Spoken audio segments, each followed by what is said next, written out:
Hello guys, today we are going to start with a new topic, a new chapter. The name of the chapter is in front of your screens. It is Cell, the unit of life. Now when I am talking about cell, you already know, you are aware about this chapter. So the few initial slides we will be just moving very quick because आपको ये पता है, ठीक है? अब आप एक चीज़ मुझे बता दो, मैं आपको कुछ इमेजेस दिखा देता हूँ, आप मुझे उन इमेजेस के बेसिस पे मुझे कुछ बातें बताओगे.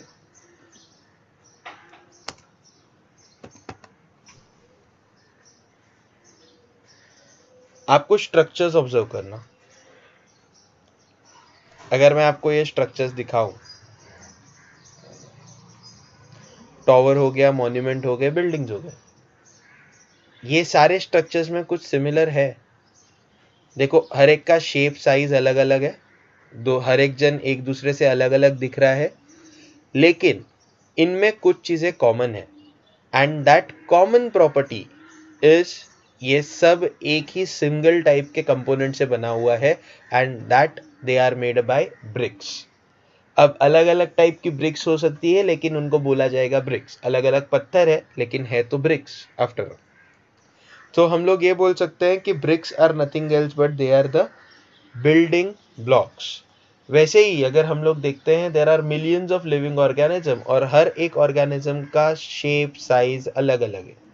But even after that they are also made by a same building block, and that same building block, here it is not called as bricks, here it will be called as cells. ठीक है.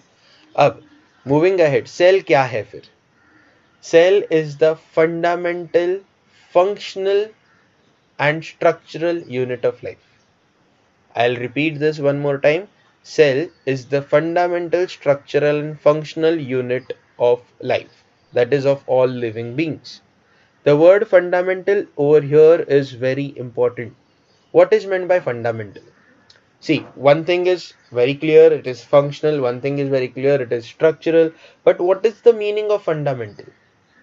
Fundamental means a thing which is very important as well as useful. See, at times we can have things which are important, but they are not useful. Okay? And at times there might be things which are useful, but they are not important. Fundamental में useful और important दोनों होना चाहिए. जब कोई चीज useful भी है, इंपॉर्टेंट भी है, तो उसको हम लोग क्या बोलते हैं? फंडामेंटल. तो सेल क्या है? Cell is the fundamental, structural and functional unit. Structural unit मतलब ये बिल्डिंग ब्लॉक है, स्ट्रक्चर बना दिया. फंक्शनल यूनिट मतलब क्या? इसका कोई एक पर्टिकुलर काम है, ये फंक्शन है. ठीक है. Moving ahead with this part, cell एक सबसे स्मॉलेस्ट पार्ट है. जैसे हम लोग बोलते हैं atom is the smallest part, so here cell is the smallest part which is capable of independent existence.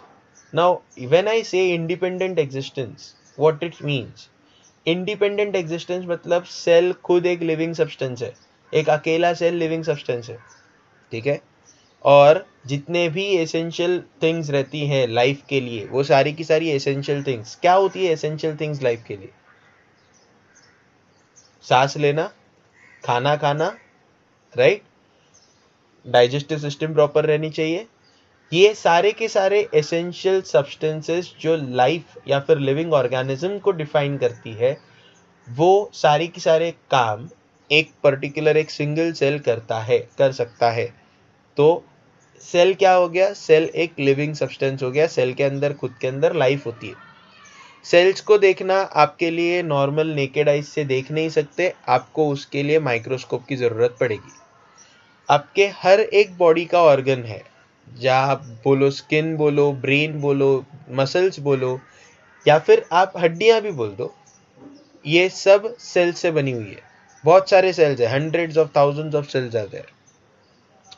अगर हम लोग प्लांट्स की बात करेंगे, तो प्लांट के पत्ते, प्लांट के फ्लावर्स, उनके रूट्स, यहाँ तक कि उनके बाहर की जो बार्क होती है, ठीक है, वो बार्क में भी क्या है? यहाँ पे भी बहुत ज़्यादा नंबर ऑफ सेल्स है. अब हमने ये थोड़ी देर पहले ही डिस्कस किया था that every cell has its own life. अगर लाइफ है तो डेथ भी होगी. इसका मतलब जो सेल बूढ़ा है, ओल्ड है, वीक है, कमजोर है, वो मर जाता है और उसके जगह पे एक नया फ्रेश न्यू सेल रीबॉर्न होता है या फिर एक नया सेल क्रिएट होता है। ठीक है। अगर हम लोग ऑर्गेनिजम्स की बात करते हैं तो हम लोग सभी ऑर्गेनिजम्स, हमारे साथ साथ बाकी सारे ऑर्गेनिजम्स, प्लांट्स रहे एंड बाकी के एनिमल्स रहे, ये सब ऑर्गेनिजम्स एक सिंगल सेल के साथ शुरुआत करते हैं। यहाँ पे ही बहुत सारे लोगों के दिमाग में क्वेश्चन आ जाता है, पहले मुर्गी आई या अंडा? तो सिंगल सेल जिसके अंदर लाइफ होती है उसको कहा जाता है एग। ओके। अब मैंने जब जब लेक्चर्स लिए हैं कुछ बैचेस में, मैंने ये चीज़ बोली है कि पहले मुर्गी आई या अंडा, इस पे हमने बात की थी, तब हमने ये डिस्कशन किया था। मैंने साइंटिफिकली बोला था कि अकॉर्डिंग टू साइंस पहले आ गया अंडा। वाई अंडा? Egg is nothing else but the single cell having life. Okay, now moving ahead, cell आंखों से नहीं देख सकते हम लोग, नॉर्मली माइक्रोस्कोप की जरूरत पड़ती है, ये मैं बोल चुका हूं। माइक्रोस्कोप का इन्वेंशन किसने किया? देखो, सबसे पहले माइक्रोस्कोप का जिसने आइडिया लाया वो बंदे का नाम आप लोग मुझे बताओगे, आप कमेंट सेक्शन में आप डाल दोगे कि सबसे पहले आइडिया किसका था to observe the microorganisms or to observe the very minute small things। तो माइक्रोस्कोप बनाएंगे ऐसा आइडिया किसका था, ये आप मुझे बताओगे। ठीक है, मैं आपको एक हिंट दे दूंगा, उस आदमी का नाम एंटोनी वैन ल्यूवेनहॉयक नहीं है। तो ल्यूवेनहॉयक के पहले किसी आदमी ने काम किया हुआ है। So Leeuwenhoek was the first person who constructed the microscope. He was not the first person who gave the idea of microscope. Please keep this in mind. Leeuwenhoek के बारे में बात करेंगे. He is a Dutch scientist, Antony van Leeuwenhoek. Now Antony van Leeuwenhoek या फिर van Leeuwenhoek, Leeuwenhoek भी बोलते हैं कुछ लोग, ये आपके आपके प्रोनाउंसिएशन के ऊपर है। अब एंटोनी वॉन ल्यूवेनहॉक या फिर Leeuwenhoek, this guy was an ordinary person. ये ग्लास बनाने का काम करते थे, बट इन्होंने क्या किया, इन्होंने नियर अराउंड माइक्रोस्कोप बनाने की अपनी एक हॉबी क्रिएट कर ली and he constructed near around 400 microscopes. Guys, 400 is not a small number. He constructed 400 microscopes. Now all his microscopes were made by a single biconvex lens। जब एक single biconvex lens से बनी हुई है, मतलब आपको इमेज में मैग्निफिकेशन जो है ना वो कुछ लिमिटेड पॉइंट्स तक ही दिखती है, मैक्सिमम आपको नहीं दिखती। अब इसीलिए इसको क्या बोलते हैं, सिंपल माइक्रोस्कोप बोलते हैं। ल्यूवेनहॉयक के कुछ माइक्रोस्कोप्स के स्टार्टिंग के जो माइक्रोस्कोप्स थे उसका एक इमेज मैंने यहाँ पे डाला हूँ, आप देख सकते हो ये इमेज को। ल्यूवेनहॉयक के माइक्रोस्कोप की एक ही बड़ी परेशानी थी, आपको उस माइक्रोस्कोप को आग के एकदम नजदीक लाके देखना पड़ता था और जो आपका ऑब्जेक्ट रहता था उसको एक निडल लाइक स्क्रू पॉइंट रहता था लेंस के अपोजिट साइड में, उधर प्लेस करना पड़ता था। ठीक है। अब एक एडवांस माइक्रोस्कोप लेके आएंगे ऐसा एक सोच रखा एक साइंटिस्ट ने जिनका नाम है Robert Hooke. So Robert Hooke was the first scientist who used two lenses. Now when he used two lenses, he observed greater magnification. So this microscope was later known as compound microscope। और आज के time पे जो हम लोग microscope use कर रहे हैं वो एक हायर वर्जन है, बहुत ही अपग्रेडेड वर्जन है ऑफ द कंपाउंड माइक्रोस्कोप। यहाँ पे आपको ऑब्जर्वेशन कैसे करनी है, आपको ऑब्जेक्ट रखना है, ऑब्जेक्ट रखोगे उसके नीचे एक ग्लास रहेगी, उस लेंस पे लाइट आएगी, लाइट ऑब्जेक्ट के पास आएगी, आपके लेंस तक जाएगी जिसको ऑब्जेक्टिव लेंस बोलते हैं। ऑब्जेक्टिव लेंस में लाइट पास होगी, इमेज फॉर्मेशन होगी और ऊपर की तरफ आपकी एक आईपीस नाम की लेंस होती है, मतलब एक लेंस होती है।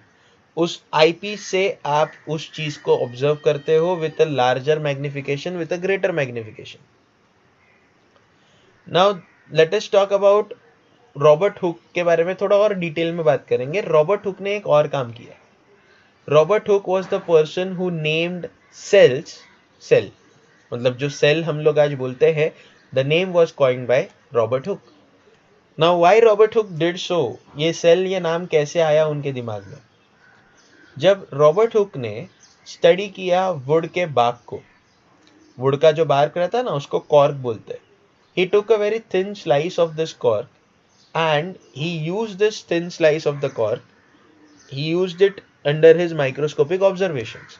When he used it under microscopic observations, he was able to see honeycomb like boxes. Empty boxes थे लेकिन honeycomb like boxes थे. Now when he observed this honeycomb like boxes, empty boxes, he remembered कि जो monk रहते ना, monk, Buddhist Monks, उनके जो monasteries रहती हैं, वो मोनास्ट्रीज को अंदर जो रूम्स रहते हैं सिमिलर टाइप के रूम रहते हैं. ऐसा नहीं है कि मेरा रूम अच्छा है 2 BHK, बाजू वाले का रूम अच्छा है, बाजू वाले का घर 4 BHK, ऐसा ना. There was nothing like that. Monks के रूम्स रहते हैं बहुत सिंपल रहते हैं, एक ही जैसा स्ट्रक्चर रहता है. मतलब ऐसा हो सकता है कि अगर आप मॉन्क के रूम में जा रहे हो, आपको जाना है मॉन्क ए के रूम में, आप जा रहे हो मॉन्क बी के रूम में, दोनों के रूम तो सेम दिख रहे, बाहर से सेम दिख रहे. Getting it? तो ऐसे similar structures in the monks room were called as cells. तो इस बेसिस पे रॉबर्ट हुक ने नाम दे दिया सेल्स. अगर आप जेल्स की बात करोगे तो जेल्स में भी जो सेल्स होते हैं ना, जेल्स में जहाँ पे प्रिजन्स को रखा जाता है, प्रिजनर्स को रखा जाता है, these prisons are nothing else but these are called as cells. Now moving ahead, मैंने पहले ही बोला था कि हम लोग आज के टाइम पे जो माइक्रोस्कोप यूज करते हैं ये रॉबर्ट हुक के ओरिजिनल माइक्रोस्कोप की डिजाइन का एक इम्प्रूव्ड वर्जन है. Now there is one more quiz. मैंने आपको पहले एक क्विज दिया था. The idea of microscope was given by whom. वो बंदे का नाम आपको बताना है कमेंट सेक्शन में. एक और आपको नाम बताना है. That name is, you have to tell me the name of the person who invented electron microscope. Let me tell you, electron microscope was invented in Russia. तो इलेक्ट्रॉन माइक्रोस्कोप अगर Russia में बना था, आपको आदमी का नाम बताना है, ये आपका एक टास्क है. सो गाइज, आपको ये बताना है मुझे कमेंट्स में कि इलेक्ट्रॉन माइक्रोस्कोप इन्वेंट करने वाले बंदे का नाम क्या था. मैंने आपको एक हिंट दिया है that electron microscope was made in Russia. It was first invented in Russia. Okay. अब इलेक्ट्रॉन माइक्रोस्कोप 2 लाख टाइम्स ज़्यादा मैग्निफिकेशन करता है. 2 lakh times guys, 2 lakh times is a very big magnification. Electron microscope इतना सस्ता नहीं है. इलेक्ट्रॉन माइक्रोस्कोप जो आता है, एक नॉर्मल रेंज का जो इलेक्ट्रॉन माइक्रोस्कोप है, उसकी नॉर्मल रेंज स्टार्ट होती है 1.5 CR से. तो इतनी महंगी चीज़ है ये. अब यहाँ पे इलेक्ट्रॉन्स की बीम यूज होती है जो मैग्नेट्स के बेसिस पे बेंड की जाती है. ओके. और इस हिसाब से मैग्निफिकेशन आपका इम्प्रूव किया जाता है. अब सेल के थियरी के बारे में बात करेंगे. आपने शायद ये बात सुनी होगी, हम लोग फिर से बात करेंगे. In 1838 there were 2 people, Matthias Schleiden and Schwann. ठीक है. अब शेल्डन ये एक बॉटनिस्ट थे. इन्होंने क्या बोल दिया था? इन्होंने बोल दिया था कि every plant is made up of large number of cells. और एट द सेम टाइम उन्होंने ये और चीज बोल दी थी that each and every cell performed various life processes. उसी साल या फिर एक साल बाद थियोडर श्वान नाम का एक और scientist, he was a zoologist, botanist. पहले शेल्डन बॉटनिस्ट, श्वान जो है वो zoologist. He made similar observations in animals.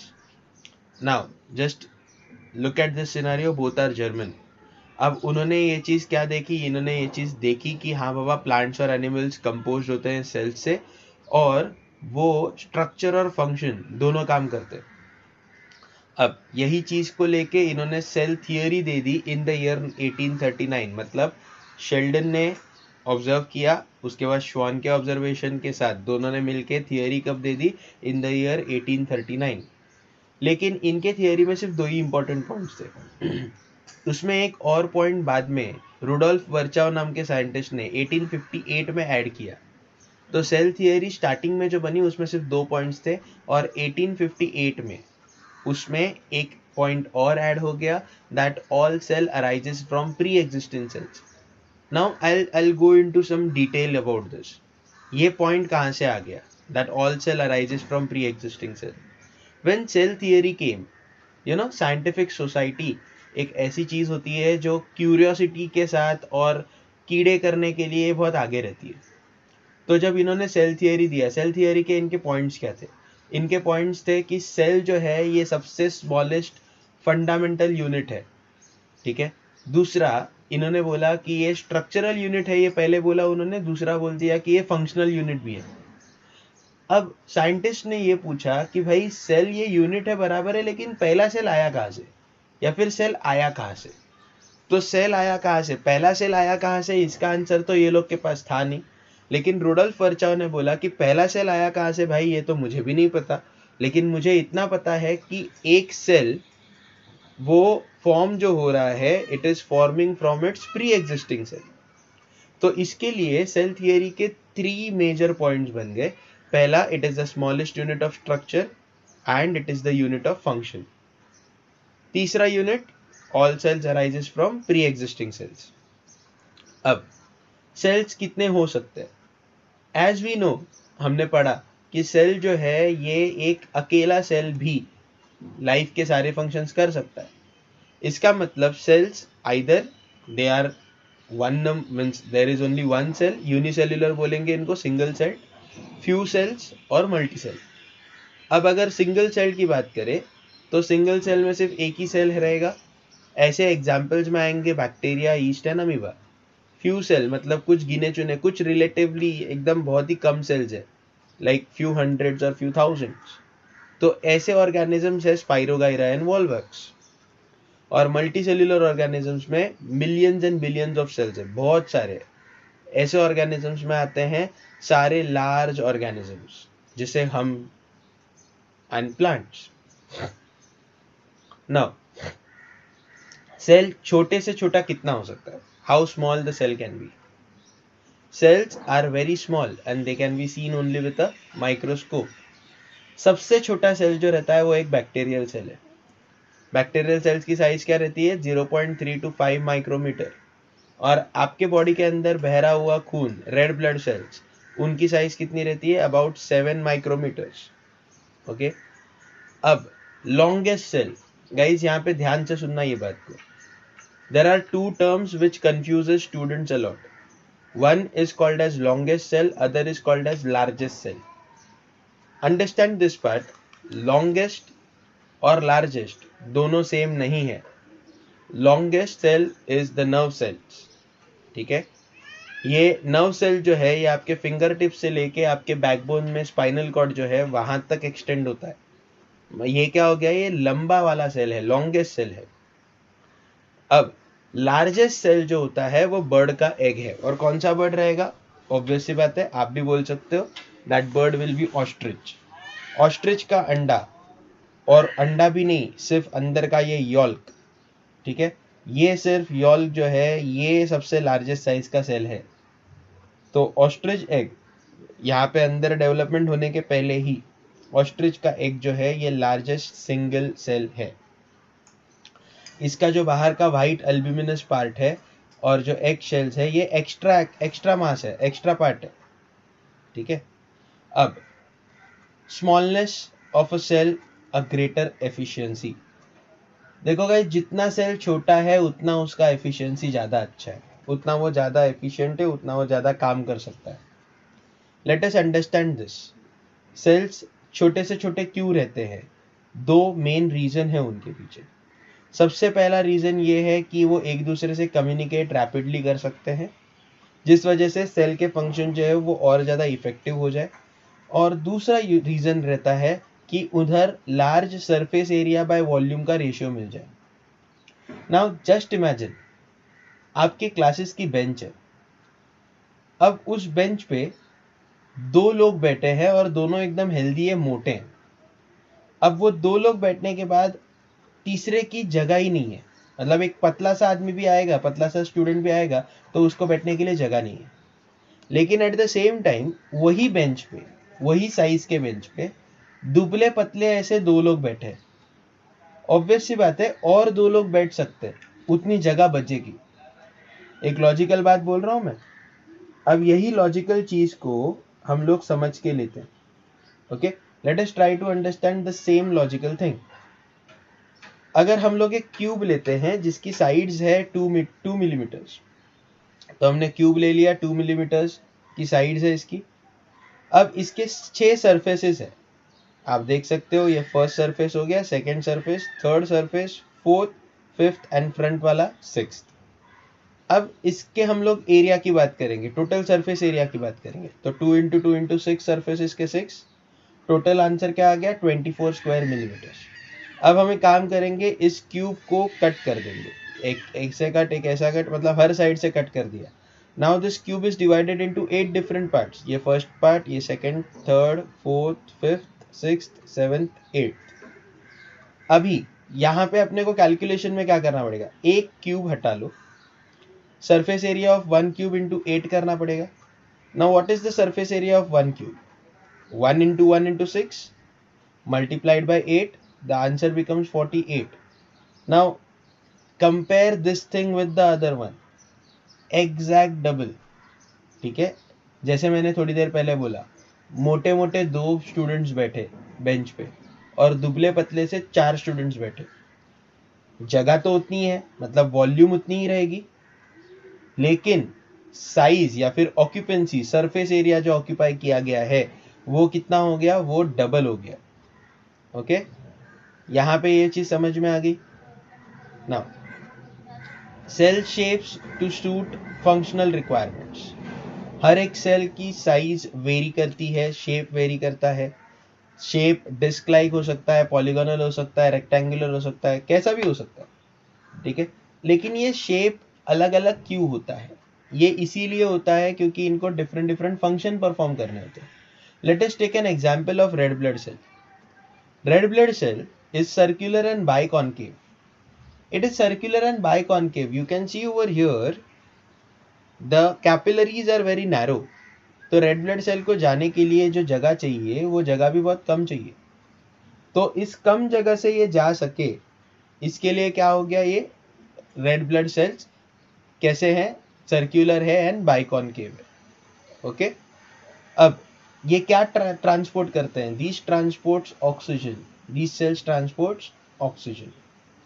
White blood cells they are amoeboid. ये कैसे हैं, अमीबॉइड शेप है, आप देख सकते हो, इरेगुलर शेप है।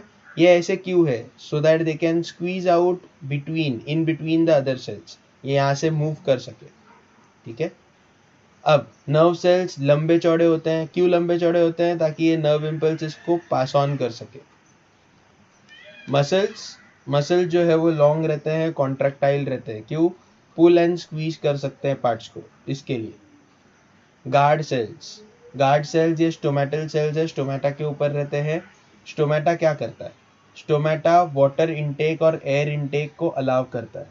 तो पानी और हवा, इसको आना जाना जो चलता है इन लीफ, ये चीज कौन करता है, ये चीज स्टोमेटा करता है। You can see over here stomata किस तरीके से ओपन हो रहा है, बंद हो रहा है। Now let us talk about structure of a cell. Cell के बारे में एक बेसिक बात हो गई, अब स्ट्रक्चर के बारे में बात करेंगे। Every cell consist of 3 parts. ये बहुत ही जरूरी पार्ट्स है, ये होते ही होते, कोई भी सेल रहने दो ये होते हैं, until and unless that cell is dead। ठीक है, सबसे पहला पार्ट आता है सेल मेम्ब्रेन, जिसको हम लोग प्लाज्मा मेम्ब्रेन बोलते हैं। दूसरा पार्ट आता है साइटोप्लाज्म और तीसरा पार्ट आता है न्यूक्लियस। ये इसेंशियल पार्ट्स है, इनका होना जरूरी है। मतलब कोई भी सेल रहे, एनिमल सेल रहे, प्लांट सेल रहे, ये 3 चीजें होंगी ही। ठीक है, अब सेल ऑर्गेनल्स की बात करेंगे। अगर हम बोलते हैं कि सेल अपने खुद के सारे काम कर सकता है, तो अगर आप आपके खुद के सारे काम कर सकते हो, you are a living being, आपको सारे काम करने के लिए जरूरी क्या क्या है, you require food, right, you require air, so you do transpiration, sorry you do respiration. आप खाना खाते हो तो खाना डाइजेस्ट होना चाहिए, तब जाके एनर्जी मिलेगी, मतलब आपके पास डाइजेस्टिव सिस्टम है। तो क्या सेल के खुद के पास अपनी एक डाइजेस्टिव सिस्टम है, क्या सेल खुद अपना खाना बना सकता है, अगर कर सकता है तो ही वो लिविंग हो गया। सो सेल्स के पास ऐसे सारे काम करने के लिए छोटे छोटे और माइन्यूट ऑर्गन्स रहते हैं, सेल के ऑर्गन्स बोलेंगे।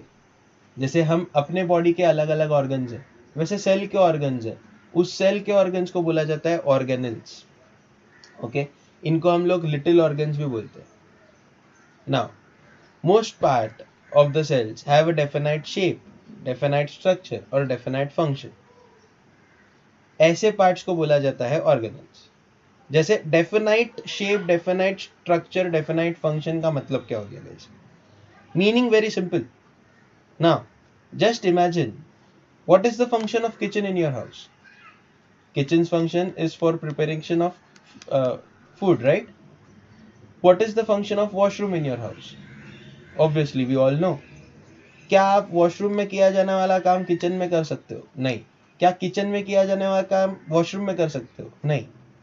तो यहाँ पे ऐसे ही फिक्स्ड और डेफिनाइट स्ट्रक्चर्स और डेफिनाइट फंक्शंस है, और उन्हें हम लोग बोलते हैं organelles.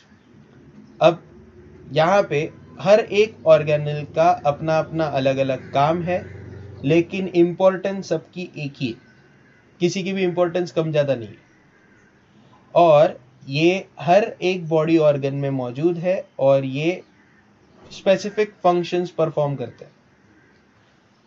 So we can say that cell organelles are living components और दे आर लिविंग पार्ट्स, क्योंकि ये फंक्शन करते हैं। Let us talk about cell membrane and cell wall. मैं आपको एक एग्जांपल देता हूँ, आप मुझे उसका आंसर देना। What is cell membrane? What is cell wall? Let us understand this with an example. I am saying that cell membrane is essential for each and everything. Cell wall can be present, cannot be present, may not be present. Okay. Now when I am saying cell wall may be present, may not be present, in living organisms, cell wall is present only and only in plants. For animals, there is no cell wall, but cell membrane is there for both. चलो समझ के लेते हैं cell wall का functioning क्या है और cell membrane का क्या। सेल वॉल जो है ये एक डेफिनाइट स्ट्रक्चर देता है, ठीक है। सेल मेम्ब्रेन जो है ये इनर स्ट्रक्चर देता है। अब इस चीज को एक एग्जाम्पल के साथ समझते हैं। जस्ट ट्राई टू इमेजिन, आपकी बिल्डिंग जो है ये बाहर से एक अलग स्ट्रक्चर दिखता है। अच्छा, जैसे बाहर से आपकी बिल्डिंग दिखती है, क्या वैसा ही आपका घर अंदर से होता है? ऑब्वियसली नहीं। क्यों ऐसा होता है? आपके बिल्डिंग का जो बाहर का स्ट्रक्चर है वो अगर सेल वॉल है, आपके बिल्डिंग के अंदर कोई भी इंसान आ जा सकता है क्या? तो हाँ, किसी दूसरे के घर पे आया हुआ गेस्ट है वो भी आ रहा है, आपके घर पे आया हुआ गेस्ट है वो भी आ रहा है। तो बिल्डिंग के अंदर की एंट्री जो है, बिल्डिंग की entry is permissible for all, so each and every person is permitted. But the person who is permitted, every person who is permitted in the building, is that person disturbing your house, disturbing your peace? No. तो आपकी life में कोई उथल पुथल नहीं हो रही है, बिल्डिंग के अंदर कोई आ रहा है जा रहा है, तो ये बात अलग है। आपको मस्ती बहुत है, आप विंडो में जाके देख रहे हो, अलग बात है।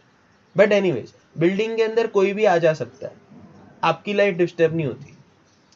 अच्छा, अभी जो आ रहा है क्या वो आपके घर में आ सकता है? नहीं आ सकता। क्यों नहीं आ सकता? क्योंकि आपके घर में किसको एंट्री देनी है, किसको नहीं देनी है, ये आपकी खुद की चॉइस है। It means building acts as a cell wall. It gives a definite structure. लेकिन अभी आपके एक फ्लोर पे 2 रूम्स है या 3 रूम्स है या 4 रूम्स है, हर एक रूम का अपना अलग अलग स्ट्रक्चर है, राइट? बाहर से बिल्डिंग का एक ही स्ट्रक्चर है, लेकिन हर रूम का, मतलब हर फ्लोर पे, हर एक घर का अंदर का स्ट्रक्चर अलग अलग है। किसी का घर 1 BHK हो सकता है, किसी का घर, किसी का फ्लैट आपके सेम फ्लोर पे, किसी का फ्लैट 2 BHK हो सकता है। अंदर का इंटीरियर डेकोरेशन अलग हो सकते हैं। तो ये जो इनर डेकोरेशंस है, ये इनर वॉल जो है, ये हो गए cell membrane. Cell membrane selectively permeable है, कुछ लोगों को ही अंदर एंट्री है, कुछ लोगों को ही आप परमिट करते हो घर के अंदर आने के लिए। लेकिन बिल्डिंग सेल वॉल ये फ्रीली परमिएबल है, कोई भी आ जा सकता है। ओके, यहाँ पे ये बात क्लियर है। तो permeability of the cell membrane is selective. यहाँ पे सिर्फ कुछ चीजें आ सकती है, कुछ चीजें जा सकती है। और जो सेल वॉल है ये उसको कवर किया हुआ चीज है, और सेल वॉल जो रहता है it is made up of cellulose and it is a non living substance. Cell membrane फिर भी लिविंग हो गया, लेकिन सेल वॉल जो है ये नॉन लिविंग हो गया। अब सेल वॉल सिर्फ एक शेप देगा, एक रिजिडिटी देगा, और ये सेल के साथ कोई इंटरफियरेंस नहीं करता। अब देख सकते हो यहाँ पे स्ट्रक्चर में, ये बाहर का स्ट्रक्चर जो है वो सेल है, सेल वॉल है। अब सेल वॉल मैंने जैसे थोड़ी देर पहले बोला फ्रीली परमिएबल है, और ये सेल को कोई भी तरीके का नुकसान नहीं पहुंचाता, देयर इज नो हिंडरेंस। मैंने बोला ना आपको कि अगर आपके बिल्डिंग में कोई आता है तो इससे आपके घर को तकलीफ नहीं होती है, so there is no hindrance. Cytoplasm, cytoplasm ये सेल के अंदर का एक मूविंग एरिया है, मूवमेंट स्पेस है। Majority of the cell is covered by cytoplasm. It is a semi-liquid substance. Okay, it is what? It is a semi-liquid substance. Now, it is also called as cytosol. ये सबसे major area लेता है, घेर लेता है cell के अंदर का। It is transparent, colourless and somewhat watery structure. इसके अंदर बहुत सारे केमिकल रिएक्शंस होते हैं।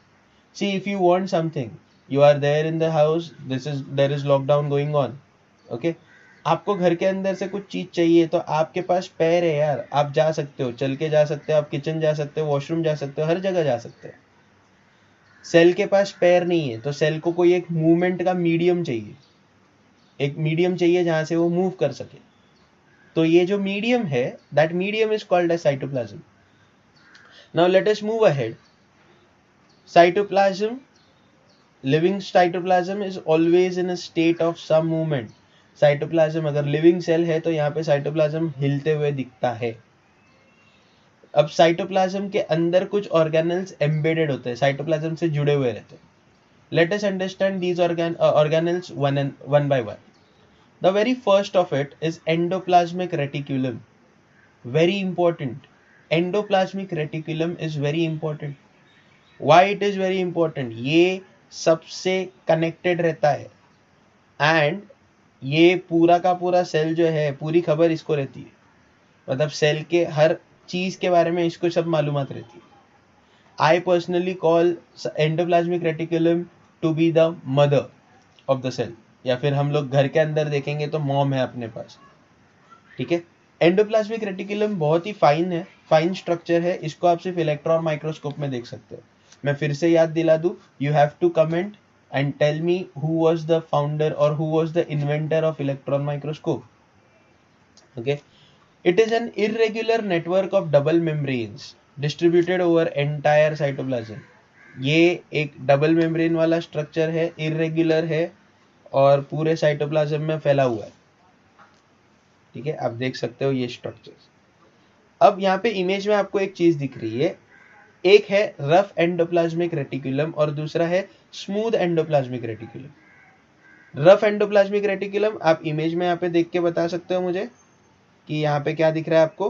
कुछ several dots you are able to observe, और स्मूथ में कोई भी डॉट्स नहीं है। So let us understand this part. Outer endoplasmic reticulum ये सेल मेम्ब्रेन से कनेक्टेड हो गया, और इनर एंडोप्लाज्मिक रेटिकुलम ये न्यूक्लियस से कनेक्टेड हो गया। अब इनके ऊपर जब एक राइबोसोम्स नाम के पार्टिकल जुड़े रहते हैं, दे अपीयर रफ, और जब ये पार्टिकल्स नहीं होते, दे अपीयर स्मूथ। तो रफ एंडोप्लाज्मिक रेटिकुलम RER बोला जाता है, और दूसरा स्मूथ एंडोप्लाज्मिक रेटिकुलम SER बोला जाता है। तो ये दोनों स्मूथ और रफ किस वजह से है? Because of the help of, और because of ribosomes attached to the endoplasmic reticulum. Now, endoplasmic reticulum ER acts as a supporting framework of the cell. Now you can understand why I am saying that I call it as mother of the cell. क्योंकि ये एक support system है। आपको आपकी कोई भी चीज मिल नहीं रही है, आप ढूंढ रहे हो, आपने ही रखी थी लेकिन आपको पता नहीं, मिल नहीं रही है, आप किसको पूछते हो? आपके मॉम को पूछते हो, राइट? तो आपकी मॉम आपको वो चीज इमीडिएटली ढूंढ के दे देती है, लाके दे देती है। सो it serves as a pathway for distribution of materials from one part to the other part of the cell. So that's the reason why I call endoplasmic reticulum as the mother in the house. Now let us talk about ribosomes. Ribosomes are nothing else but site of protein synthesis. यहाँ पे proteins बनते हैं. Cell के लिए और अपने लिए भी सबसे इंपॉर्टेंट है प्रोटीन्स. तो प्रोटीन्स बनाने का काम कौन करता है? प्रोटीन्स बनाने का काम करता है राइबोसोम्स. और राइबोसोम्स कहाँ जुड़े हुए थे? राइबोसोम्स जुड़े हुए थे किस पे? एंडोप्लाज्मिक रेटिकुलम पे, ईआर पे राइबोसोम जुड़े हुए थे. अब राइबोसोम्स ये बहुत छोटे छोटे ग्रैन्युलर स्ट्रक्चर्स है.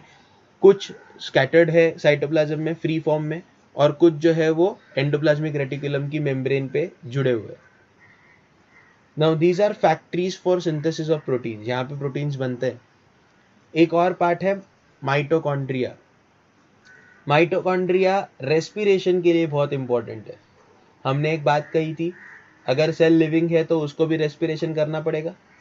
तो माइटोकॉन्ड्रिया रेस्पिरेशन के लिए बहुत इंपॉर्टेंट है. माइटोकॉन्ड्रिया में रेस्पिरेशन होता है. ये स्पेरिकल रॉड शेप या फिर थ्रेड लाइक बॉडीज है. यहाँ पे डबल वॉल्ड बैग्स होंगी, छोटी सी डबल वॉल्ड बैग्स होंगी. इन डबल वॉल्ड बैग्स के साथ साथ अगर हम देखेंगे तो अंदर की तरफ ये जो इनकी इनर लेयर है, ये इनर लेयर जो है ये अंदर की तरफ प्रोजेक्ट होती है. यहाँ पे आप देख सकते हो फिंगर लाइक प्रोजेक्शंस बनाते हैं. These projections are called as cristae. Now, mitochondria के अंदर क्या होता है? मैंने बोला था रेस्पिरेशन होता है. और रेस्पिरेशन होने के बाद क्या रिलीज होता है? An energy rich compound called as adenosine triphosphate, ATP. Now ATP is used as a currency of energy. मतलब अगर यहाँ से सेल को कोई भी काम करना है तो the cell has to pay some amount, it has to spend some energy. Now that energy is spent in the form of ATP. That's the reason why it is called as currency of energy. यहाँ पे mitochondria को कुछ लोग क्या बोलते हैं? Mitochondria को कुछ लोग बोलते हैं power house of the cell. Why? Because it is producing energy. There is something called as Golgi apparatus, the delivery system of the cell. Let us talk about it in much more detail. Golgi apparatus है क्या चीज? Golgi apparatus वैसे तो originate हुआ है endoplasmic reticulum से. Endoplasmic reticulum से originate हुआ ग्रैन्यूल्स फॉर्म में, फिलामेंट्स फॉर्म में, रॉड फॉर्म में, कैसे भी फॉर्म में हो सकता है. और ये बहुत ही स्मॉल वेसिकल्स है और ये हॉलो है, मतलब अंदर से खोखले. ठीक है, ट्यूबुलर स्ट्रक्चर है और ये एसोसिएटेड है with certain vesicles and vacuoles, certain small vesicles and vacuoles. Now moving ahead, Golgi apparatus किस चीज से उनको ज्यादा कंसर्न्ड है? They are concerned with the enzymes. मैंने क्या बोला? ये डिलीवरी सिस्टम है ऑफ द सेल के. अब डिलीवरी सिस्टम है मतलब अगर सेल ने एंजाइम प्रोड्यूस किया तो वो एंजाइम को पहुंचाने का काम कौन करेगा? Golgi apparatus. उस एंजाइम को या हार्मोन को अपनी अपनी जगह पे पहुंचा के उधर से काम करवाने का काम तो अलग हो गया, लेकिन उधर पहुंचाने का काम कौन करता है? तो Golgi apparatus. ठीक है. लाइसोसोम्स, हमने एक बात और बोली थी कि अगर लिविंग है तो भाई लिविंग है तो फिर डाइजेशन भी होना चाहिए. तो लाइसोसोम सेल के अंदर का डाइजेस्टिव सिस्टम है. सेल के अंदर सिर्फ न्यूट्रिएंट्स आएंगे ऐसा तो होगा नहीं. इफ एट ऑल बैक्टीरियाज आ गए तो क्या होगा? अगर बैक्टीरियाज आ गए तो लाइसोसोम्स के अंदर कुछ डाइजेस्टिव एंजाइम्स है, कुछ फॉरेन पार्टिकल्स आ गए. लाइसोसोम्स के अंदर कुछ डाइजेस्टिव एंजाइम्स है जिस वजह से वो उस चीज को डाइजेस्ट करते हैं. एक एग्जांपल देख लेते हैं. ये फॉरेन बैक्टीरिया है, ये फॉरेन बैक्टीरिया सेल के अंदर आ गया, लाइसोसोम आएगा, लाइसोसोम के अंदर एक एंजाइम है डाइजेस्टिव एंजाइम, वो रिलीज करेगा और ये बैक्टीरिया जो है ये यहाँ से खत्म, मतलब फॉरेन पार्टिकल यहाँ से खत्म. अब लाइसोसोम का एक और काम होता है. जब आप लोग फास्टिंग करते हो तो फास्टिंग करने के बाद जो लाइसोसोम है वो आपके बॉडी के अंदर के स्टोर्ड फैट्स को ब्रेक करके उनको कंज्यूम करना स्टार्ट करता है. ठीक है, I hope this part is very much clear. तो यहाँ पे लाइसोसोम क्या करेगा? जो भी अंदर सब्सटेंस आया है, कुछ अगर प्रोटीन्स है, कुछ फैट्स है जो अनडाइजेस्टेड है, ऐसे ही है, तो उनको वो क्या करेगा, डाइजेस्ट कर देगा at the time of starvation. यहाँ पे एक प्रॉब्लम भी है, अगर कभी आपके सेल को अंदर से डैमेज हो गया, इंजरी हो गई, तो ये लाइसोसोम उस सेल को खाना भी चालू करता है। And thus lysosomes are also called as suicide bags. क्यों? क्योंकि ये खुद अपने आप को खाना भी शुरू करते हैं, तो इसके लिए इनको सुसाइड बैग्स बोला जाता है।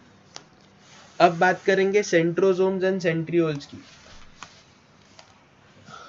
सेंट्रोसोम्स और सेंट्रियोल्स, सेंट्रोसोम सिर्फ और सिर्फ एनिमल सेल में मिलेगा। सो सेंट्रोसोम कहाँ मिलेगा? Only in animal sales. Now what is centrosome? It is a clear area of cytoplasm close to the nucleus from which spindle fibers develop during cell division. I hope आपको थोड़ा बहुत cell division पता होगा। तो cell division में जो spindle fibre formation होता है, ये स्पिंडल फाइबर फॉर्मेशन किससे होता है? सेंट्रोसोम से होता है। सेंट्रोसोम के अंदर 2 सेंट्रियोल होते हैं।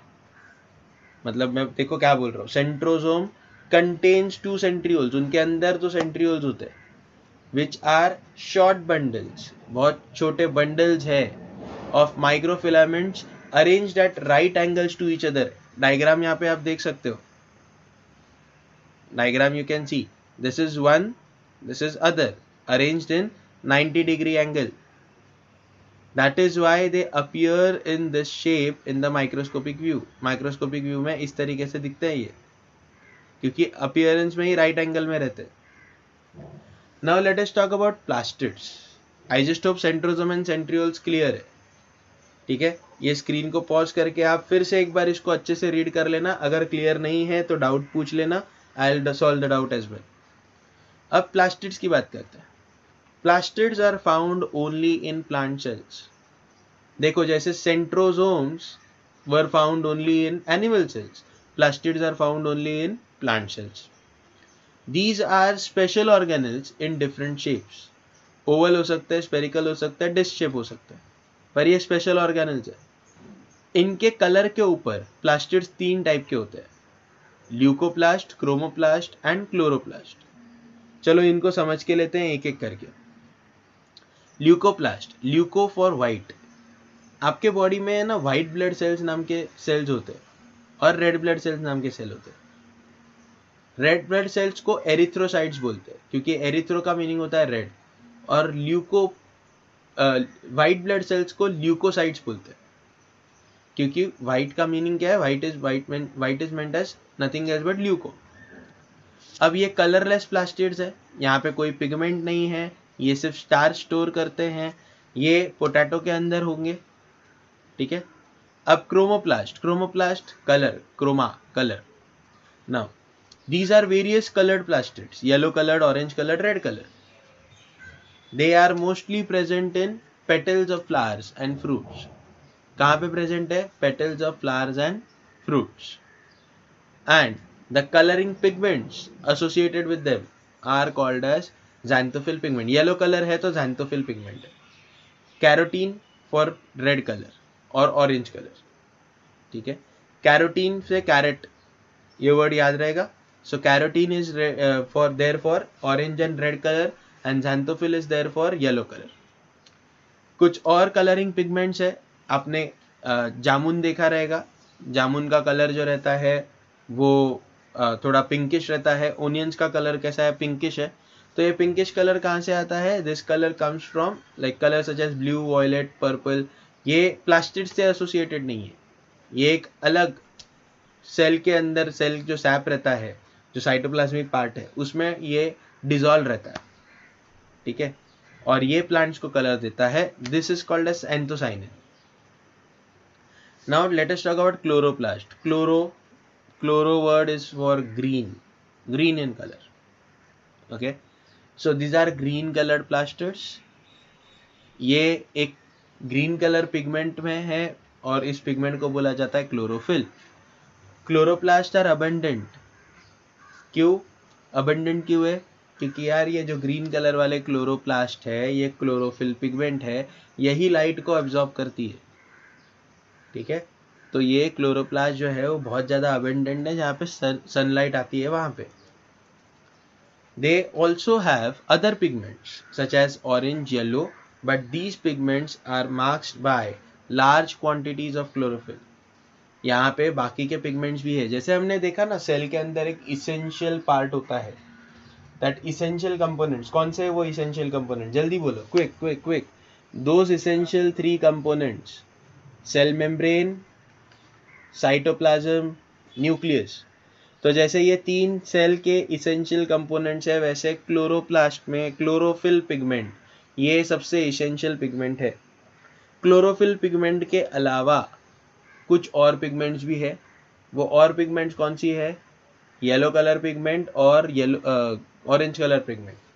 लेकिन ये पिगमेंट्स कैसे है, कम है, क्वांटिटी में कम है। इनका फंक्शन क्या है, ये सारे पिगमेंट्स का फंक्शन है to trap the solar energy and absorb the carbon dioxide for photosynthesis. ठीक है, तो ये सनलाइट को एब्जॉर्ब करेंगे, कार्बन डाइऑक्साइड को एब्जॉर्ब करेंगे, मतलब कार्बोहाइड्रेट्स बनाएंगे, स्टार्च बनाएंगे। अब क्लोरोप्लास्ट के अंदर अपना खुद का डीएनए होता है, और ये खुद के पास इनके पास कैपेसिटी होती है कि ये खुद को डिवाइड कर सके। और कुछ लोग क्लोरोप्लास्ट को क्या डिस्क्राइब करते हैं, they describe it as kitchen of the cell. क्यों, यहाँ पे खाना स्टोर हो रहा है, यहाँ पे खाना बन रहा है, राइट। ये एक गलत एनालॉजी है। क्यों गलत एनालॉजी है, क्योंकि यहाँ पे सिर्फ खाना स्टोर होता है। क्या आप किचन के अंदर खाना स्टोर करते हो, नहीं करते।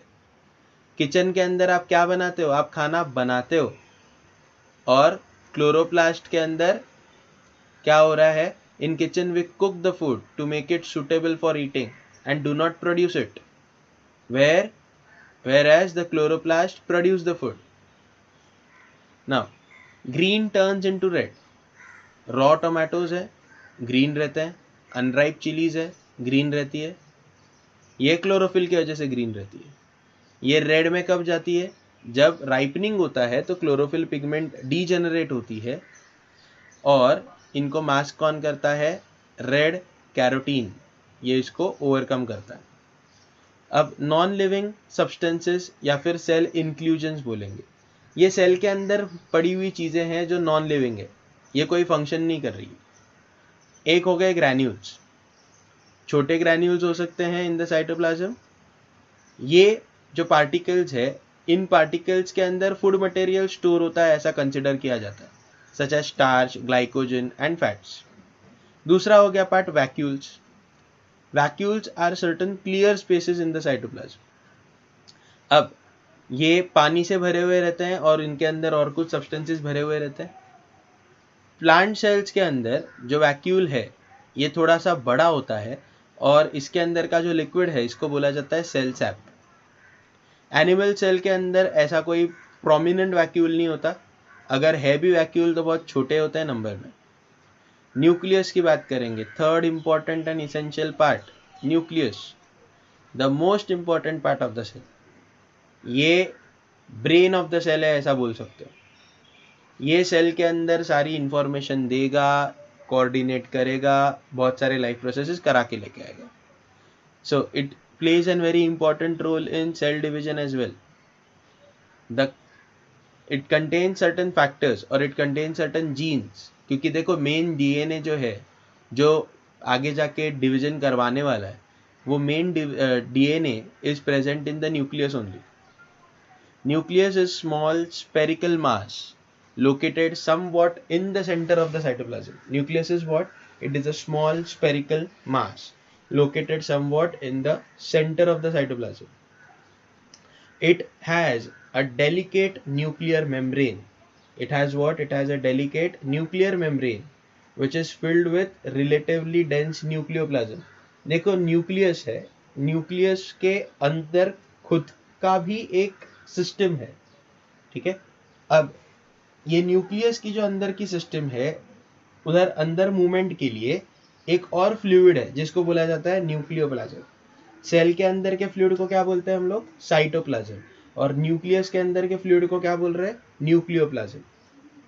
इन the nucleoplasm there are certain thread like structures, and those thread like structures are called as chromatin fibers. Those thread like structures are called as chromatin fibers. अब सेल डिवीजन के time पे जो chromatin fibre है वो thick हो जाएगी, ribbon like हो जाएगी, और ये फाइबर्स को हम बोलेंगे क्रोमोसोम्स। तो सेल जो न्यूक्लियर मेम्ब्रेन के अंदर प्रेजेंट होते हैं वो प्रोकैरियोटिक सेल्स होते हैं। कैसे सेल्स होते हैं?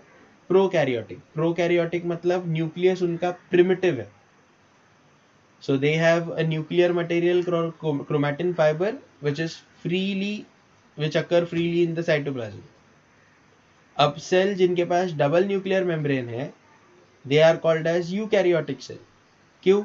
देखो पहले वाले में है ना न्यूक्लियर मेम्ब्रेन नहीं बनी है, यहाँ पे क्या बनी है? न्यूक्लियर मेम्ब्रेन बनी है। पहले वाले में न्यूक्लियर मेम्ब्रेन आइदर एब्सेंट है या फिर प्रॉपरली बनी नहीं है। मतलब प्रोकैरियोटिक में आइदर न्यूक्लियर मेम्ब्रेन एब्सेंट है या फिर बराबर बनी नहीं है, और यहाँ पे क्या हो गया? यहाँ पे न्यूक्लियर मेम्ब्रेन बनी हुई है। Okay, so these are called as eukaryotic. Eu का मतलब होता है true. So each nucleus also has at least one nucleolus in it. मतलब न्यूक्लियस के अंदर एक और छोटा गोला। Okay, some cells may have more than one nucleus. कुछ सेल्स में दो न्यूक्लियस भी हो सकता है, पॉसिबल है। Number of nucleoli in the cell is fixed. Nucleoli जितना होना चाहिए वो फिक्स्ड है। और न्यूक्लियोलस जो पार्टिसिपेट करते हैं इन protein synthesis, and the number of chromosomes is definite for each species. जो क्रोमोसोम्स है उनका नंबर एकदम डेफिनेट है। अगर हम ह्यूमन बॉडी की बात करेंगे तो ह्यूमन बॉडी में 46 या फिर 23 पेयर्स ऑफ क्रोमोसोम्स होते हैं। क्रोमोसोम्स क्या है? क्रोमोसोम्स कंडेंस्ड पार्ट है ऑफ क्रोमैटिन्स। क्रोमैटिड्स जो हो गए ये कंडेंसेशन करके जब इकट्ठा हो जाते हैं तो वो मोटा वाला पार्ट जो है वो क्रोमोसोम है। आपने पतंग उड़ाई होगी तो पतंग का मांझा रहता है, वो अगर क्रोमैटिन फाइबर है तो जब आप उस मांझे को ऐसे रोल कर लेते हो अपने उंगलियों में, तो उंगलियों में रोल करने के बाद वो इतना बड़ा मांझा जो है वो छोटा हो जाता है, एक थिक पार्ट बन जाता है। That thick part is nothing else but chromosome. Plants and animals और उनके क्रोमोसोम नंबर। एस्कैरिस, ये राउंड वर्म है, इसमें सिर्फ 2 क्रोमोसोम्स होते हैं। गार्डन पी, मटर, 14 क्रोमोसोम्स। ओनियन में 16 क्रोमोसोम्स। मेज में 20 क्रोमोसोम्स।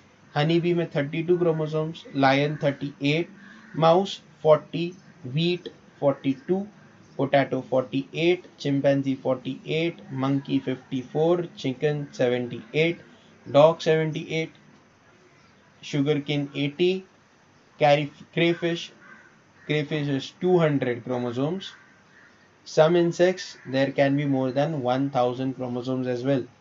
Human beings में कितने हैं? Human beings में how many chromosomes are there? 46 chromosomes. ये जो chromosomes है ये क्या करते हैं? ये genetic characters पेरेंट्स के पास से लेके जाते हैं और बच्चों में देते हैं।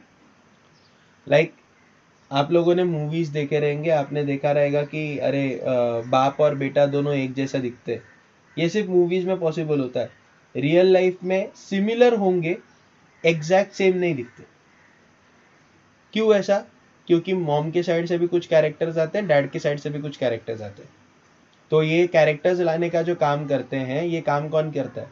ये जो काम किया जाता है ये काम करता है क्रोमोसोम। ठीक है, so chromosomes are made up of chromatin, हम लोग ने डिस्कस किया अभी जस्ट। ओके, और क्रोमैटिन के अंदर क्या होते हैं? जीन्स। जीन्स किससे बने होते हैं? जीन्स बने होते हैं डीएनए से, deoxyribo nucleic acid, DNA. So genes and not the number of chromosomes determine the characteristic of the species. मतलब क्रोमोसोम कितने हैं, 40 है, 46 है, ये मैटर नहीं करेगा, जीन्स कौन से हैं वो मैटर करेगा। नहीं तो आप देख सकते थे चिकन का भी क्रोमोसोम नंबर 78 था, डॉग का भी 78 था, लेकिन दोनों में बहुत फर्क है। Lion, tiger and the house cat, ये सब में 38 क्रोमोसोम्स है, पर ये अलग दिखते हैं क्योंकि इनके अंदर अलग अलग जीन्स है। अब चैप्टर तो ऑलमोस्ट अपना हो गया है, सभी चीजों को हम लोग रिवाइज करेंगे। ओके, एक टेबल है, टेबल में हम लोग समराइज करने वाले हैं। आने वाले 5 से 6 मिनट में सिर्फ और सिर्फ रिवीजन होगा। क्विक जाने वाला हूँ मैं, ज़्यादा करके मैं बोलूँगा नहीं, लेकिन हाँ आपके पास अपॉर्चुनिटी रहेगी, you can pause the video, you can just note all the things in one single slide. अगर स्टार्टिंग से कुछ नोट नहीं किया है, कुछ नोट्स नहीं बनाए हैं आपने, तो अभी आप ये काम कर सकते हो। Okay, so let us see main important characteristic. Plasma membrane, also called as cell membrane, main characteristic, outermost in animal cell, lies next to cell wall in plant cell, very thin flexible living membrane, possesses fine pores, semi permeable, मतलब selectively permeable बोलेंगे हम लोग यहाँ पे, कुछ ही लोगों को अंदर आने देता है। Made up of lipoproteins, means lipids and proteins. Chief function, separates contents of cell from its surrounding, ये उसका चीफ फंक्शन है। Regulates the entry of certain solutes and ions, allow किसको करना है, नहीं करना है, एंट्री किसको देनी, नहीं देनी है। And third, maintain the shape of the cell, animal cells में, क्योंकि प्लांट सेल में सेल वॉल है, एनिमल सेल में तो नहीं है। सेल वॉल की बात करेंगे, plant cells only, non living rigid layer surrounding plasma membrane, mainly composed of cellulose, freely permeable, gives rigidity and shape to the plant, allows substances in solution to enter and leave without cell hindrance, मतलब cell को तकलीफ दिए बिना आओ और जाओ। provides protection, cytoplasm, सारे के सारे प्लांट जो है ये प्लाज्मा मेम्ब्रेन के अंदर के, ये न्यूक्लियस को छोड़ के ये सब के सब साइटोप्लाज्म से भरे पड़े, मतलब साइटोप्लाज्म के अंदर। It contains a mixture of water and soluble inorganic and organic compounds and various organelles. Different organelles, chief function क्या है, different organelles contained in it perform different functions. सारे metabolic activities इधर ही होती है, and seat of earlier steps of respiration, मतलब यहाँ पे आपकी respiration शुरू होती है। So respiration कहाँ होती है, वेरी गुड, आप सबको पता है, माइटोकॉन्ड्रिया में होती है। बात करेंगे एंडोप्लाज्मिक रेटिकुलम की, E R. Endoplasmic reticulum irregular network है, प्लाज्मा मेम्ब्रेन के साथ जुड़ा हुआ है, continuous and may be smooth और rough if attached ribosomes. Main chief function, supportive framework of the cell, synthesis and transport of proteins and fats. Mitochondria, various shapes but usually sausage like, double walled inner wall thrown into folds, cristae, have their own DNA containing several genes and also contain their own ribosome. Chief function, it releases the energy from pyruvic acid in the form of ATP, and this is doing the synthesis of respiratory enzymes. Let us talk about Golgi apparatus now. Golgi apparatus present in animal cells called as dictyosomes in plant cells. Animal cells में Golgi apparatus है नाम, plant cell के अंदर नाम क्या है, dictyosomes. Main characteristics, stacks of flattened membrane sacs. What are the main characteristics? Stacks of flattened membrane sacs. It consists of tubules, vesicles and vacuoles. Chief function, synthesis and secretion of enzymes and hormones and formation of acrosome of sperm. Sperm के ऊपर एक acrosome नाम का एक enzyme रहता है, acrosome नाम का स्ट्रक्चर है, जिसके अंदर यालुरोनिक एसिड नाम का एक एंजाइम होता है। नाउ यालुरोनिडेज या फिर यालुरोनिक एसिड, ये एसिड स्पर्म को एंट्री करने के लिए, ओवम के अंदर एंट्री करने के लिए अलाउ करता है।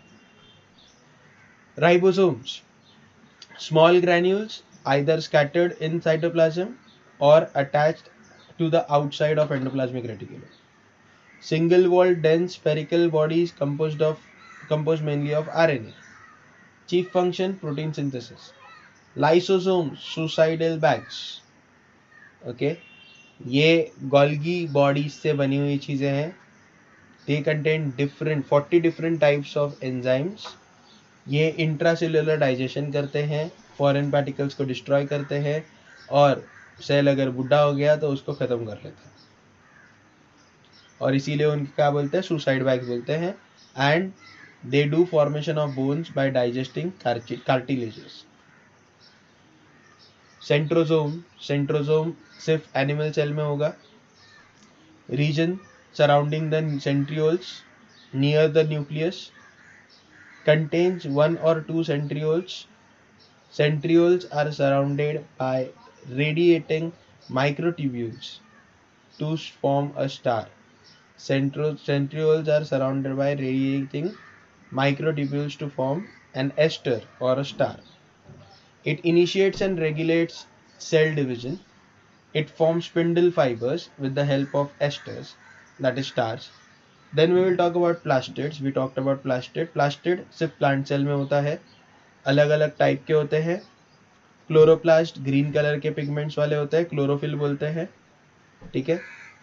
प्लास्टिड्स में ल्यूकोप्लास्ट होते हैं और क्रोमोप्लास्ट होते हैं. इनके अंदर खुद का डीएनए है. क्लोरोफिल पिगमेंट के अंदर, क्लोरोप्लास्ट के अंदर खुद का डबल मेम्ब्रेन वाला डीएनए है. डिस्क लाइक स्ट्रक्चर है. And it imparts the colour to the flowers and fruits. Okay. Anthocyanin pigment बाकी के कलर, ब्लू, वॉयलेट कलर, ये सब के लिए anthocyanin pigment. Nucleus largest cell organelle, सबसे बड़ा सेल ऑर्गेनल. मैंने बोला आपको कि ब्रेन ऑफ द सेल है ये. स्पेरिकल है, डेंस है. न्यूक्लियर मेम्ब्रेन जो है ये सब्सटेंसेस को अंदर आने के लिए अलाउ करती है. और थ्रेड लाइक स्ट्रक्चर्स होते हैं इसके अंदर कॉल्ड एज क्रोमेटिन, जो डीएनए से बने होते हैं. रेगुलेट सेल फंक्शन, अगर निकाल दिए तो सेल मर जाएगा. और इसके अंदर क्रोमोसोम्स होते हैं जिनके अंदर जीन्स होते हैं जो कैरेक्टर्स को आगे पास ऑन करेंगे. न्यूक्लियोलस, वन और मोर राउंड शेप न्यूक्लियोलाई इसके अंदर होता है. मतलब न्यूक्लियस के अंदर एक छोटा गोला, उसको हम लोग न्यूक्लियोलस बोलेंगे. ये राइबोसोम्स बनाते हैं. अब ये राइबोसोम्स बन के कहाँ जाते हैं, ये जाते हैं बाहर, न्यूक्लियस के बाहर, और जाके चिपक जाते हैं एंडोप्लाज्मिक रेटिकुलम पे. ये प्रोटीन सिंथेसिस के फॉर्मेशन में काम करते हैं. कौन? राइबोसोम्स. ओके. अब क्रोमैटिन फाइबर्स नेटवर्क है, कंडेंस होने के बाद क्रोमोसोम्स बनाएगा. डीएनए थ्रेड से बना हुआ है. और क्रोमोसोम जो है ये हेरिडिटरी इंफॉर्मेशन कैरी करते हैं. अब वैक्यूल्स और ग्रैन्यूल जो है ये नॉन लिविंग है, बट ये इंपॉर्टेंट है इन देयर ओन वे. देखते हैं. Vacuoles, clear spaces with water. देखो नॉन लिविंग है लेकिन जरूरत का है. आपके घर में पानी की टंकी होनी जरूरी है या नहीं है? है ना? okay. तो क्लियर स्पेसेस विथ वाटर और other substances in solution. Plant cells have larger vacuoles while animal cells have fewer and smaller vacuoles covered by a covering called as tonoplast. तो इसके कवरिंग का नाम क्या है? Tonoplast. Chief function storage of water and other substances, food, pigments and waste products. Give turgidity to the cells. Granules, small particles, crystals of or droplets. इनके अंदर chief function क्या है? इधर स्टार्च होता है. ठीक है. स्टार्च प्लांट सेल में, ग्लाइकोजन एनिमल सेल्स में, और fat containing granule serve as food for the cell. अब प्लांट और एनिमल सेल का बेसिक स्ट्रक्चर तो हम लोग को पता है. दोनों के अंदर cell membrane, cytoplasm, nucleus, endoplasmic reticulum, Golgi bodies, mitochondria and ribosome सब मौजूद है. लेकिन कुछ इंपॉर्टेंट डिफरेंसेस भी है. तो डिफरेंसेस हम लोग एक टेबल में देख लेते हैं. सबसे पहला डिफरेंस, सेल वॉल प्लांट में है, एनिमल में नहीं है. सेंट्रोजोम प्लांट्स में नहीं होता, एनिमल में होता है. वैक्यूल यहाँ पे बड़ी होती है, प्रोमिनेंट होती है, और एनिमल्स में अगर हुई भी तो फिर भी शॉर्ट होती है और स्मॉल होती है और टेम्पररी होती है. प्लास्टिड्स प्लांट्स में होते हैं, एनिमल्स में नहीं होते. क्वांटिटेटिव डिफरेंसेस, साइज की बात करें, प्लांट सेल्स साइज में बड़े हैं, एनिमल सेल्स छोटे. साइटोप्लाज्म डेंस नहीं है, यहाँ पे बहुत ज़्यादा डेंस है. अरेंजमेंट ऑफ साइटोप्लाज्म, एक थिन लाइनिंग है साइटोप्लाज्म की, और सबसे ज़्यादा साइटोप्लाज्म अपने को दिखता है वो पेरीफेरी में, मतलब साइड्स में दिखता है. यहाँ पे साइटोप्लाज्म पूरा का पूरा एरिया कवर करता है. Now there is something called as protoplasm. Let us understand this part. Protoplasm ये वर्ड साइंटिस्ट बहुत टाइम से यूज कर रहे हैं, बायोलॉजिस्ट बहुत टाइम से यूज कर रहे हैं. इसका मीनिंग क्या है? The meaning is living substances in an organism. The living substances और a protoplasm is contained in the cell. मतलब सेल के अंदर जितने भी लिविंग सब्सटेंसेस है वो सब क्या है? वो प्रोटोप्लाज्म है. अब प्रोटोप्लाज्म जो है ये एक ट्रांसल्यूसेंट फ्लूइड है, समवट कलरलेस, ग्रेइश और brownish. What is the difference between cytoplasm and protoplasm? See, let me ask you one simple question. What is the difference between a person who stays on road, who asks for food, means who begs for food, and what is the difference between you, who has a home? Obviously, I am stating the difference as well. जो रास्ते पे रह रहा है वो भी living है, उसके पास सिर्फ 4 दीवारी वाला घर नहीं है, लेकिन वो अपने सारे काम कर रहा है. वो खाना भी खा रहा है, वो सांस भी ले रहा है, वो वॉशरूम भी जा रहा है, सब कुछ कर रहा है. आपके पास एक घर है, आप उस घर के अंदर सब कुछ कर रहे हैं. तो अभी एक बात बताओ, प्रोटोप्लाज्म क्या हो गया? होमलेस पर्सन, प्रोटोप्लाज्म लिविंग है, राइट? मतलब जब तक सेल मेम्ब्रेन फॉर्म नहीं होता है तब तक वो चीज क्या हो गया? प्रोटोप्लाज्म. अगर मैं सेल की मेम्ब्रेन निकाल दूं तो वो क्या बन जाएगा? प्रोटोप्लाज्म. मतलब साइटोप्लाज्म से क्या बन जाएगा? प्रोटोप्लाज्म या फिर protoplast. Chemical composition of protoplasm is very complex. अब एक सेल से दूसरे सेल में ये चीज वेरी करती है, लेकिन कुछ कॉमन एलिमेंट्स है जो इंक्लूड करते हैं कंपोजिशन ऑफ प्रोटोप्लाज्म में. Carbon, hydrogen, oxygen, nitrogen, sulphur, iron, phosphorus, ये सेम होता है हर एक सेल में. ठीक है. These elements are in the form of specific compounds such as water, protein, carbohydrates, fats and mineral salts. यहाँ पे एक चीज और है, protoplasm banana, accurate protoplasm banana, you can say that it is impossible to make an accurate analysis of protoplasm because it ceases to be the protoplasm as soon as it is removed from the organism. जैसे ही आप उस organism को निकाल दोगे, protoplasm को निकाल दोगे एक ऑर्गेनिज्म से, तो उस ऑर्गेनिज्म की आइडेंटिटी खत्म है. ठीक है, वो प्रोटोप्लाज्म के तौर पे नहीं रहता. So what is basically protoplasm? It is the living matter, the total substance of living cell, that is the cytoplasm and the nucleus. तो प्रोटोप्लाज्म में क्या होता है? साइटोप्लाज्म और न्यूक्लियस दोनों कंबाइंड है, बस एक ही चीज जो है वो मिसिंग है. आप सेल मेम्ब्रेन हटा दोगे तो आपको जो दिखेगा वो प्रोटोप्लाज्म है. सेल मेम्ब्रेन के साथ है तो आप उस टोटल कंटेंट को साइटोप्लाज्म बोलते हो. How to define a cell? The cell is a basic structural building block of living organism consisting of protoplasm, that is living substances, enclosed by a cell membrane with an additional cell wall in plant cell and having a nuclear membrane or without it. Now there is something prokaryotic cell and eukaryotic cell discuss कर चुका हूं पहले भी, फिर से एक बार देखेंगे. Prokaryotic cell, pro primitive, karyon, nucleus. मतलब न्यूक्लियर मेम्ब्रेन नहीं है, या फिर न्यूक्लियर मेम्ब्रेन है तो एकदम सिंगल वाली है, प्रिमिटिव मेम्ब्रेन. और यूकैरियोटिक सेल में क्या रहेगा? यूकैरियोटिक सेल में परफेक्टली वेल डिफाइंड मेम्ब्रेन है. So no well defined nucleus, यहाँ पे वेल डिफाइंड न्यूक्लियर मेम्ब्रेन है. Single length of deoxyribonucleic acid, यहाँ पे several lengths of deoxyribonucleic acid. Small ribosomes, larger ribosomes, no other cell organelles, there are many cell organelles. Example में bacteria, blue green algae, cyanobacteria बोलेंगे उसको. यहाँ पे example में Euglena, amoeba और सारे के सारे प्लांट्स, एनिमल्स के साथ obviously. Now every activity of living organism is the outcome of cellular activity. जो भी अपना सेल काम करता है उसका रिजल्ट अपनी एक्टिविटीज है. ठीक है, मतलब हम जो भी काम करते हैं वो क्यों काम करते हैं? क्योंकि अपना सेल जो काम कर रहा है वो काम हम दिखा रहे हैं. That's it. Okay, all organisms grow due to growth in size and increase in the number of cells. तो आप देख सकते हो बच्चे से लेके बुढ़ापे तक सेल ग्रो होता है, सेल के अंदर चेंजेस होते हैं, वैसे अपने अंदर चेंजेस होते हैं. रिपेयर ऑफ एन इंजरी और regeneration. Repair of an injury और रीजनरेशन, अगर आप छिपकली की पूंछ काटोगे तो छिपकली की पूंछ वापस से रीजनरेट होती है. ये क्यों पॉसिबल है? सेल डिवीजन की वजह से पॉसिबल है. नाखून काट लेते हो, नाखून वापस से बन जाते हैं. जख्म लग जाती है, जख्म हील हो जाती है. Why it is possible? Because of cell division.